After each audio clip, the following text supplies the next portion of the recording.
આગળ સમાચારમાં વાત કરીએ તો અમદાવાદમાં બુટલેગરો બેફામ બન્યા છે. તો સમાચાર સામે આવી રહ્યા છે. અમદાવાદમાં બુટલેગરો બેફામ બન્યા. ઘોડાસર પાસે આવેલા લક્ષ્મી સોસાયટીની આ ઘટના સામે આવી. બીજેપી બક્ષીપંચ મોરચાના મંત્રી પર હુમલો કરવામાં આવ્યો.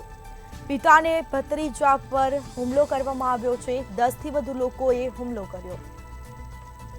તો સમાચાર સામે આવ્યા છે. 3 લોકોને એલજી હોસ્પિટલમાં સારવાર અર્થે ખસેડવામાં આવ્યા છે.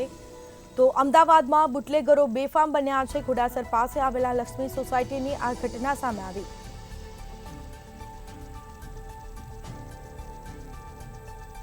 બીજેપી બક્ષીપંચ મોરચાના મંત્રી પર હુમલો કરવામાં આવ્યો છે.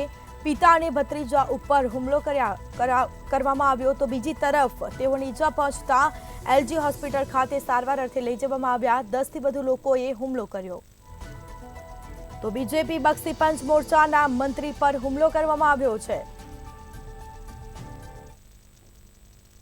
मिस्त्री किशनपुर वार्ड बक्षीपंच मंत्री हमारा फादर हिम्मतलाल सिंह मिस्त्री किसान मोर्चा भारतीय जनता पार्टी शहर कारोबारी सभ्य और हमारा भाई भाविक मिस्त्री आज रोज हमारी ऊपर लक्ष्मी कॉलोनी में रहता रामेश्वर मंदिर वहीवट करता અને સાઈડમાં એટલે કે સાઈડમાં ઇંગ્લિશ દારૂનો ધંધો કરતા બુટલેગર પ્રહલાદભાઈ પંચાલ તેનો છોકરો જયમીન પંચાલ જે પાસાની સજા કાપીને આવેલો છે અને એનો મિત્ર ક્રિશ મરાડી અને અન્ય 9 જણા આ બધાએ જૂની અદાવત ધ્યાનમાં રાખીને અમારી પર આજ રોજ હુમલો કરેલો તલવારો અને પાઇપથી.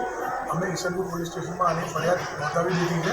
તેમ છતાં બી એ લોકોનો આક્રોશ એવો છે કે અમે હજુ બી તમે ત્યાં ફરિયાદ કરી છે તો તને જાનથી મારી નાખીશું, તારા ખાનદાનને મિટાઈ દઈશું. અમે યોગ્ય ન્યાય આપવા માટે વિનંતી અમે શહેર પોલીસ કમિશનર સાહેબશ્રીને બી આ વિનંતી કરવાના છે.